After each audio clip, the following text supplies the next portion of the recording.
നമസ്കാരം. മധുരം സുഹൃതത്തിലേക്ക് എല്ലാവർക്കും സ്വാഗതം. സർവം കൃഷ്ണമയം. ജയ് ശ്രീ രാധേ രാധേ. ധൻത്രയോദശി അഥവാ ധൻതേരസ് എന്നറിയപ്പെടുന്നത് ദീപാവലിക്ക് മുന്നുള്ള രണ്ടാമത്തെ ദിവസമാണ്. പുണ്യദിനം. ധൻ എന്നത് സമ്പത്തിനെയും ത്രയോദശി എന്നത് ചന്ദ്രനാളിലെ 13ാമത്തെ ദിവസം എന്നാണ് അർത്ഥം. അതായത് കാർത്തിക മാസത്തിലെ അമാവാസിക്ക് 2 ദിവസം മുന്നുള്ള കൃഷ്ണപക്ഷ ത്രയോദശി തിഥി. 2025 ധൻ ത്രയോദശി തിഥി ആരംഭിക്കുന്നത് ഒക്ടോബർ 18 ശനിയാഴ്ച ഉച്ചയ്ക്ക് 12:18 അവസാനിക്കുന്നത് ഒക്ടോബർ 19 ഉച്ചയ്ക്ക് 1:51 ധൻതേരസ് ദിവസത്തിന്റെ ഏറ്റവും വലിയ പ്രത്യേകത സമ്പത്തിന്റെ അധിപതിയായ മഹാലക്ഷ്മി, ധനലക്ഷ്മി ക്ഷീരസാഗരത്തിൽ നിന്നും ഉത്ഭവിച്ച ദിവസമാണ്. കൂടാതെ ധന്വന്തരി അവതാരവും ഈ ദിവസമാണ്. ഭഗവാൻ മഹാവിഷ്ണുവിന്റെ 16ാമത്തെ അവതാരമായ ധന്വന്തരി ഭഗവാൻ പാലാഴി മദന സമയത്ത് അമൃത കലശമേന്തി വന്ന ദിവസമാണ്. അതുകൊണ്ട് തന്നെ ധൻത്രയോദശി ദിനം ആരോഗ്യത്തിന്റെയും ദീർഘായുസിന്റെയും സമ്പത്തിന്റെയും ദിനമായി കണക്കാക്കപ്പെടുന്നു. ഈ ദിവസത്തിന്റെ മറ്റൊരു പ്രത്യേകതയാണ് യമദീപം തെളിക്കുന്ന ദിവസം. യമദീപം യമധർമ്മ രാജാവിനെ വന്ദിച്ചുകൊണ്ട് നമ്മൾ കൊളുത്തുന്ന ദീപം. പിതൃക്കളുടെ മോക്ഷത്തിനും ശാന്തിക്കും വേണ്ടിയാണ് ഈ ദീപം സമർപ്പിക്കുന്നത്. ഈ ദീപം തെളിക്കുന്നത് വഴി അകാല മരണം തടയുകയും പിതൃക്കൾക്ക് ശാന്തി ലഭിക്കുകയും ചെയ്യുന്നു. യമദീപം എങ്ങനെയാണ് കൊളുത്തേണ്ടുന്നത്, ആർക്ക് കൊളുത്താം, എന്തൊക്കെ ചെയ്യാൻ പാടില്ല എന്നതിനെ പറ്റി വിശദമായിട്ട് ഞാൻ മറ്റൊരു വീഡിയോയിൽ ഉൾപ്പെടുത്തിയിട്ടുണ്ട്. നമ്മൾക്ക് ആദ്യം ധൻതേരസ് ദിവസം എന്തൊക്കെ വസ്തുക്കളാണ് നമ്മുടെ വീട്ടിലേക്ക് വാങ്ങിക്കൊണ്ടുവരേണ്ടുന്നത്, അതിലൂടെ നമുക്ക് ലക്ഷ്മി കടാക്ഷം നേടാൻ സാധിക്കും, എന്തൊക്കെ വസ്തുക്കൾ വാങ്ങാൻ പാടില്ല എന്നുകൂടി പറയുന്നുണ്ട്. ധൻതേരസ് ദിവസം സ്വർണം, വെള്ളി ഒക്കെ നമ്മുടെ വീട്ടിലേക്ക് വാങ്ങിക്കൊണ്ടുവരുന്നത് വളരെ നല്ലതാണ്. പക്ഷേ എല്ലാവർക്കും സ്വർണം, വെള്ളിയൊന്നും വാങ്ങാൻ സാധിക്കില്ല. അപ്പോൾ മറ്റ് എന്തൊക്കെ സാധനങ്ങൾ ഇതിന് പകരമായിട്ട് വാങ്ങാമെന്ന് നോക്കാം. മഞ്ഞൾ വാങ്ങാം. മഞ്ഞൾ കഷ്ണമായിട്ടോ അതല്ലെങ്കിൽ മഞ്ഞൾ പൊടിയായിട്ടോ വാങ്ങാവുന്നതാണ്. സ്വർണം എന്ന് പറയുന്നത് ഗുരുഗ്രഹത്തിന്റെ ലോഹമാണ്. അതുപോലെ തന്നെ മഞ്ഞളും ഗുരുഗ്രഹത്തെ തന്നെയാണ് റെപ്രസെന്റ് ചെയ്യുന്നത്. ഇതുകൂടാതെ നമുക്ക് പാത്രങ്ങൾ വാങ്ങാവുന്നതാണ്.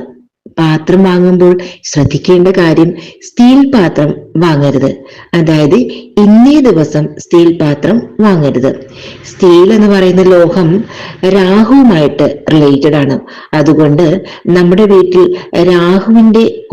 രാഹു കൂടുതൽ ആക്റ്റീവ് ആകാൻ അത് കാരണമാകും. അതുകൊണ്ട് ധൻതേരസ് ദിവസം സ്റ്റീൽ പാത്രങ്ങൾ വാങ്ങരുത്. പകരം നമുക്ക് പിത്തള പാത്രമോ ഓട് പാത്രമോ ഒക്കെ വാങ്ങാവുന്നതാണ്.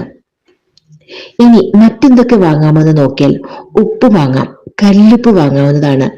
അന്ന് വാങ്ങുന്ന കല്ലുപ്പ്, അതായത് ധൻതേരസിന്റെ അന്ന് വാങ്ങുന്ന കല്ലുപ്പ് വേണം നമ്മൾ ദീപാവലി വരെ ഉപയോഗിക്കാനായിട്ട്. പിന്നീട് നമുക്ക് വാങ്ങാവുന്നത് ചൂലാണ്.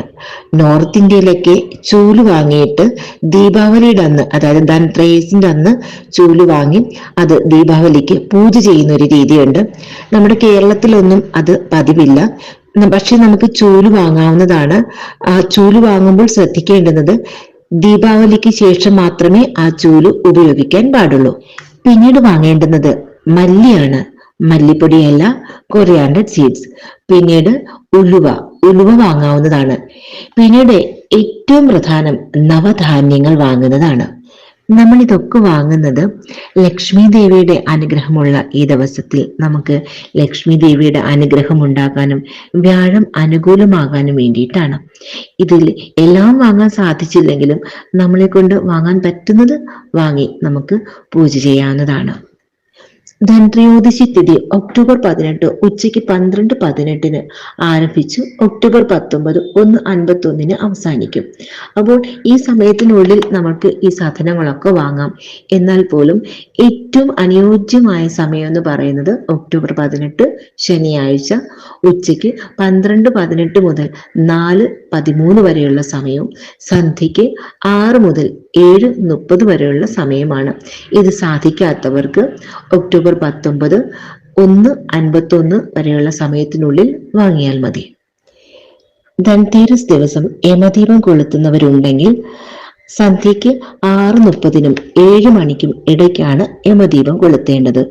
യമദീപം കൊളുത്തുന്നവർ യമദീപം കൊളുത്തിയതിനു ശേഷം മാത്രമേ വീട്ടില് പൂജാമുറിയിൽ വിളക്ക് കൊളുത്താൻ പാടുള്ളൂ. പൂജ ചെയ്യാൻ സാധിക്കാത്തവർ ദീപം തെളിച്ച് നാമം മാത്രം ചൊല്ലിയാൽ മതി. ധന്വന്തരി മൂർത്തിയുടെ നാമം ചൊല്ലാവുന്നതാണ്. ലക്ഷ്മി ദേവിയുടെ, ലക്ഷ്മി കുബേരന്റെ മന്ത്രം ചൊല്ലാവുന്നതാണ്. ഞാൻ ഈ മന്ത്രങ്ങളെല്ലാം ഇവിടെ എഴുതിയിടുന്നതാണ്.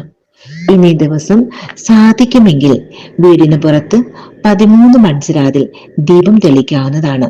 അതായത് 13ാമത്തെ തിഥിയാണല്ലോ ത്രയോദശി. അപ്പോൾ നമ്മൾ 13 മൺചിരാതിൽ, അതായത് തുളസിത്തറയിലോ പുറത്തോ ഒക്കെ വെക്കുന്ന വിളക്കുകളൊന്നും കൗണ്ട് ചെയ്യരുത്. ഇത് കൂടാതെയാണ് നമ്മൾ 13 മൺചിരാതിൽ ദീപം തെളിക്കുന്നത്. ഇങ്ങനെ ദീപം തെളിക്കുന്നത് വളരെ ഐശ്വര്യദായകമാണ്. ഇനി മഹാലക്ഷ്മി എവിടെയാ വരുന്നത്? ഏതൊരിടത്താണോ, ഏതൊരു വീടാണോ വൃത്തിയോടും വെടിപ്പോടും സൂക്ഷിക്കുന്നത് ആ വീട്ടിൽ മഹാലക്ഷ്മി വരും. രണ്ടാമത്, ഏതൊരു വീട്ടിലാണോ വഴക്കില്ലാത്തത് ആ വീട്ടിലും മഹാലക്ഷ്മിയുടെ സാന്നിധ്യം ഉണ്ടാകും. ഇനി മൂന്നാമത്തതും ഏറ്റവും പ്രധാനപ്പെട്ടതുമായിട്ടുള്ള കാര്യമാണ്, ഏതൊരു വീട്ടിലാണോ സ്ത്രീക്ക് സ്ഥാനം കൊടുക്കുന്നത്, സ്ത്രീയെ മഹാലക്ഷ്മിയായി കാണുന്നത്, ആ വീട്ടിൽ മഹാലക്ഷ്മി അമ്മ സദാ വസിക്കുക തന്നെ ചെയ്യും.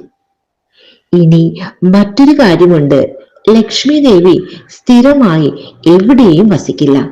പക്ഷേ അമ്മ സ്ഥിരമായിരിക്കുന്ന ഒരിടമുണ്ട്.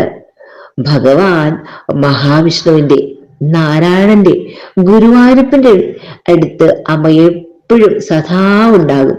അപ്പോൾ ആരാണോ ഗുരുവായൂരപ്പനെ ഭജിക്കുന്നത് അവർക്ക് ലക്ഷ്മി ദേവിയുടെ കടാക്ഷം സദാ ഉണ്ടാകും. ഇനി സാധാരണ പറയുന്ന ഒരു രീതിയുണ്ട്, ഭാര്യയെ രാജ്ഞിയെ പോലെ കാണുന്ന ഭർത്താവ് രാജാവിനെ പോലെ ജീവിക്കും. ഭാര്യയെ ദാസിയെ പോലെ കണ്ടാൽ ആ ഭർത്താവും ദാസനെ പോലെ ജീവിക്കേണ്ടി വരുമെന്നാണ് പറയുന്നത്. ഇനി ലക്ഷ്മി ദേവിയെ പ്രാർത്ഥിക്കുമ്പോൾ നമ്മൾ ശ്രദ്ധിക്കേണ്ട കാര്യമുണ്ട്. ആദ്യം ഗണപതി ഭഗവാനെയും ശിവഭഗവാനെയും പ്രാർത്ഥിക്കണം. ഗണപതി ഭഗവാന്റെ, ശിവഭഗവാന്റെ നാമങ്ങൾ ചൊല്ലിയതിനു ശേഷം മാത്രമേ നമ്മൾ ലക്ഷ്മി ദേവിയും കുബേരനെയും പ്രാർത്ഥിക്കാൻ പാടുള്ളൂ. കാരണം ശിവഭഗവാനാണ് ലക്ഷ്മി ദേവിക്കും കുബേരനും ഈ സമ്പത്തുകൾ ഒക്കെ നൽകിയെന്നാണ് വിശ്വാസം. ഒക്ടോബർ 18 തുലാമാസം 1-ാം തീയതി ശനിയാഴ്ച വ്യാഴം രാശി മാറുന്ന ദിവസം കൂടിയാണ്. വ്യാഴം ഇടവൻ ലഗ്നത്തിൽ നിന്ന് മിഥുനൻ ലഗ്നത്തിലേക്ക് മാറുകയാണ്.